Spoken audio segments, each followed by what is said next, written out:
आज हमारा next question है, शारीरिक विकास का क्या अर्थ है। शारीरिक विकास को मुख्य विशेषताओं तथा विकास की विभिन्न अवस्थाओं के दौरान होने वाले शारीरिक विकास की विवेचना हमें करना है। तो जब हमारा शरीर विकास करता है तो उस दौरान कौन कौन सी विशेषताएं होती हैं तथा कौन कौन सी अवस्थाएं आती हैं, तो उसके बारे में आज हम बताएंगे। तो शारीरिक विकास के अंदर होता है स्नायु मंडल का विकास होता है, यानी कि ग्रोथ ऑफ नर्वस सिस्टम। अतः स्रावी ग्रंथियों का विकास होता है, ग्रोथ ऑफ एंडोक्राइन ग्लैंड्स। मांसपेशियों में अवृद्धि, ग्रोथ इन मसल्स। शारीरिक ढांचे में विकास, ग्रोथ इन फिजिकल स्ट्रक्चर।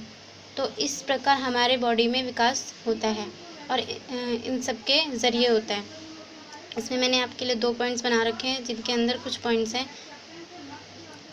पहला विशेषताएं। विशेषताएं में है शिरोपुक्ष क्रम। शिरोपुक्ष क्रम मतलब शिशु के सिर, शिशु का सर बड़ा होता है और जैसे जैसे वो बड़ा होता है तो उसके बॉडी में बढ़ोतरी होती है, विकास होता है तथा सिर छोटा होता चला जाता है। तो ये था हमारा शिरोपुक्ष क्रम।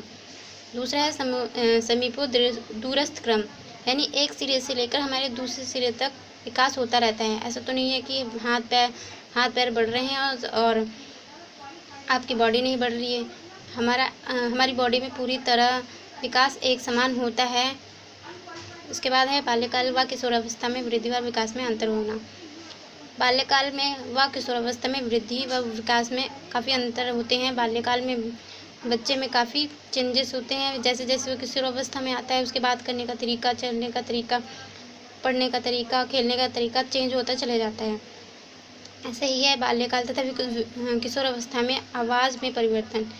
बाल्यकाल तथा किशोरावस्था में काफ़ी अंतर आते हैं आवाज़ में। जैसे बच्चा बड़ा होता है उसके आवाज़ में काफ़ी परिवर्तन आने लगते हैं। जैसे कि आप गर्ल्स और बॉयज़ में देख सकते हैं कि लड़कों के आवाज़ उनके वोकल कोड्स हैवी हो जाते हैं तथा लड़कियों के वोकल कोड सॉफ्ट हो जाते हैं, जिसमें काफ़ी चेंजेस आते हैं। इसी प्रकार शारीरिक गुण एक दूसरे से संबंधित होते हैं, ना कि प्रतिलोमी। जैसे कि हमारे समाज में माना जाता है कि यदि एक पहलवान का बेटा पहलवानी करता है तो उसमें बुद्धि कम होगी, लेकिन ऐसा कुछ नहीं है, वैज्ञानिक तौर पर प्रमाणित नहीं हुआ है। आज के क्षेत्र में हर एक बालक हर एक क्षेत्र में बढ़ चढ़कर भाग ले सकता है और उसमें पूर्ण क्षमताएं होती हैं कि वो उनको अपने सहज क्षमता से कर सके। इसी तरह होती हैं हमारी अवस्थाएं हैं शैशवावस्था, शिशु विकास, यानी शैशवावस्था में शिशु विकास में शिशु जन्म से लेकर बड़े होने तक उसके भार, आकार तथा लंबाई में वृद्धि होती है, विकास होता रहता है, अवस्थाएं चेंज होती रहती हैं। जैसे जैसे बच्चा बड़ा होता है उसके भार बढ़ता है, मोटा होता है या फिर कभी पतला होता है, आकार या बड़े से छोटा होता है, लंबाई में वृद्धि होती है। 2 फीट से होकर वो 6 फुट का हो जाता है। इसी तरह सिर तथा मस्तिष्क। सिर शिशु के बड़े होते हैं तथा शरीर छोटे होते हैं।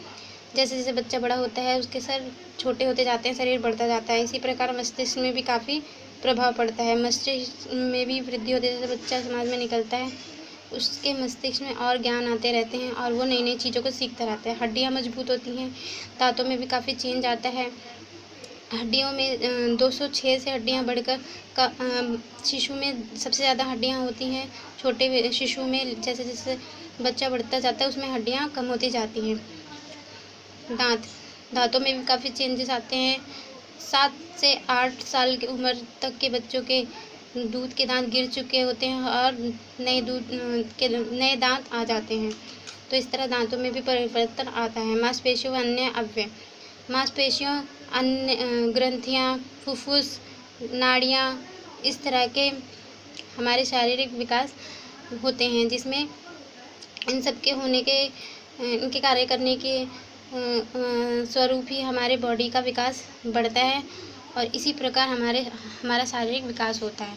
तो ये था हमारा दूसरा क्वेश्चन। अगर आपको शारीरिक विकास के बारे में और भी कुछ पढ़ना है तो हमारे पहले क्वेश्चन में मैंने आपको बता दिया है डिटेल में। और अगर आपको फिर भी कोई क्वेरी है तो कमेंट बॉक्स में कमेंट करके क्वेरी कर सकते हैं। और अगर आपको अच्छा लगा हो तो मेरे इस चैनल को लाइक, फॉलो और कमेंट करना ना भूलें। नीचे रेड कलर का सब्सक्राइब बटन होगा, उसे प्रेस करें। प्रेस करने के बाद नीचे बेल आइकन होगा, उसे भी प्रेस कर देंगे ताकि आप मेरी सारी वीडियो फॉलो करते रहें। Thank you.